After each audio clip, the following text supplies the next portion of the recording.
Hi folks, John Adams here with your Wednesday weekly real estate video update. I'm sorry it took me a couple days. I'm late getting this out, but we've got a lot of important stuff to cover in the next 6 or 7 minutes.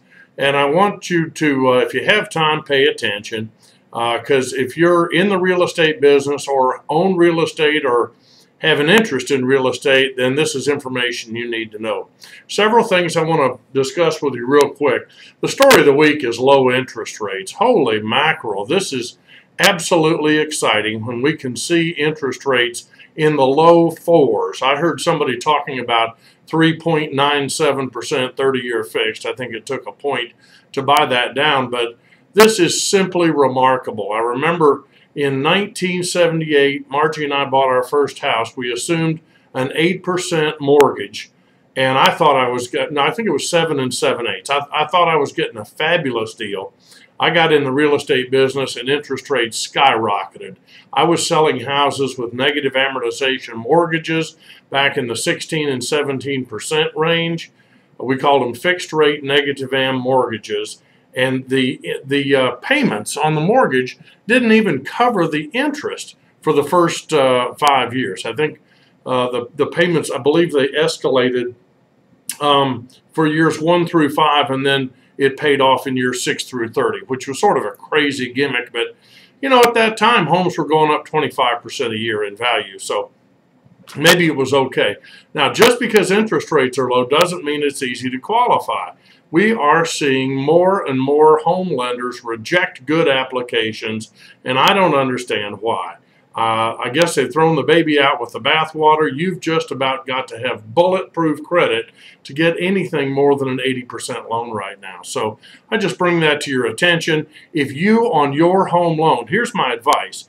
If you are carrying an interest rate of anything, 5% or above, and not only that, at whatever your interest rate, if you've got a home equity line of credit that needs to be paid off, now is the time to consolidate those into a new first mortgage at 4 1/4. I understand the appraisal is going to be tough. Appraisals are always tough at times like this, but it sure is worth making a phone call. And call your favorite mortgage loan officer. If you need a recommendation, call me at 404-373-6000.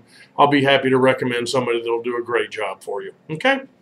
Now, I don't know if you saw this or not, but my Sunday column was sort of tongue-in-cheek. And I gave the administration, if you will, a 5-step plan to end the recession in 1 week. And in case you didn't see the article, it's on my website at money99.com, but let me just recite it for you here real quick because I believe this would work, and I'd like your ideas on this. Either shoot me an email or call in on Saturday and tell me I'm crazy. I'd like to hear what about this is not going to work. All right, first, on Monday, I'd like to see the president declare a national moratorium on residential foreclosures unless and until the lender has made a good faith effort to meet with the borrower and offer them a meaningful modification. Now, I understand some servicers are saying, oh, we can't do that. Okay, then grant them safe harbor. Congress and the president could do this in 1 day if they wanted to. They just don't want to. So that would slow foreclosures way down.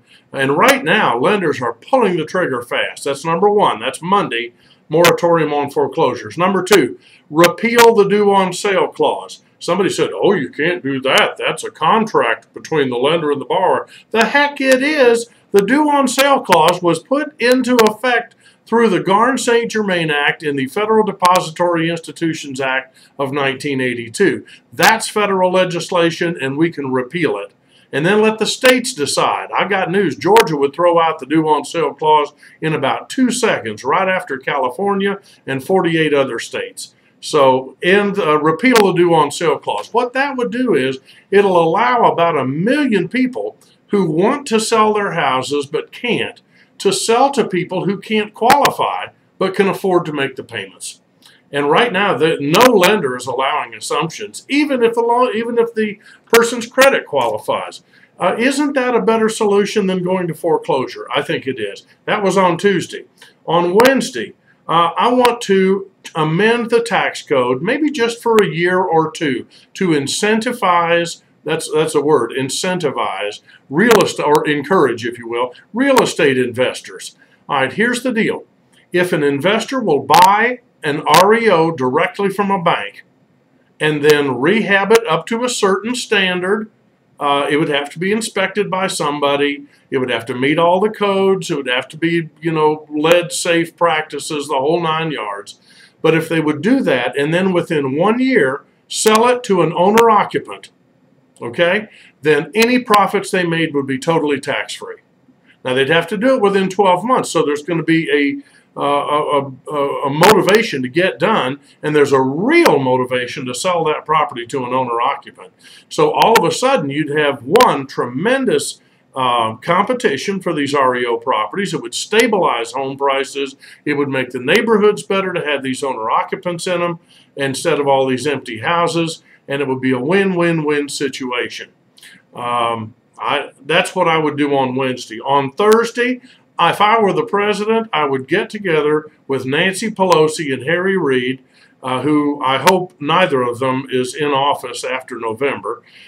None of them, for that matter. But I'd get together with the two of them, and I would declare a 6-month federal tax holiday on all federal income taxes at all levels for 6 months. How do we pay for it? With the same deficit that we are planning on wasting the remainder of Stimulus 2 or Porculus or whatever you want to call it, whether it's health care or AIG bailout or buying General Motors.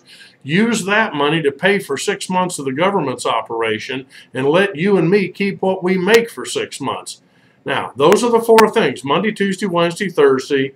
End the recession in 4 days. Moratorium on foreclosures on Monday. Repeal the due on sale clause on Tuesday. On Wednesday, modify the tax code to benefit investors.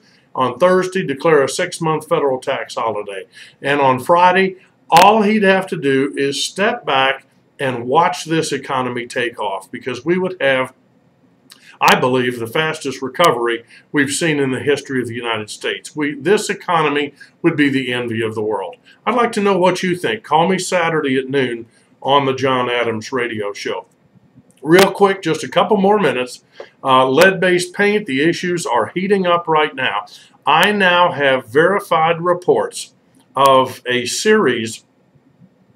This is from an Atlanta property manager, somebody who manages over 4,000 units, over 20 different apartment complexes. A series of unannounced inspections resulting, at least initially, in fines of over $300,000. This is due to lead-based paint violations. Don't tell me this law is not in force and effect right now. These people thought they were in full compliance, and EPA came in unannounced, flashed badges, and said, we want to see your records right now. And they opened them up just to cooperate. Excuse me. And guess what? $300,000+ in fines. Now, fortunately, those have been negotiated down. But when this hits the paper, folks, you're going to have to get this lead training. This is for property managers. This is for realtors. Anybody who has any dealings with pre-1978 housing or child-occupied facilities. Real quick, thanks, shout out to Mary Wargula, Prudential North Fulton, and Lane Jones, Prudential East Cobb, for inviting me up to Alpharetta to visit with my good friends at Prudential. We talked about the economy and lead-based paint. Also, a very special salute to Dan Forsman, who is the managing owner of Prudential, Georgia.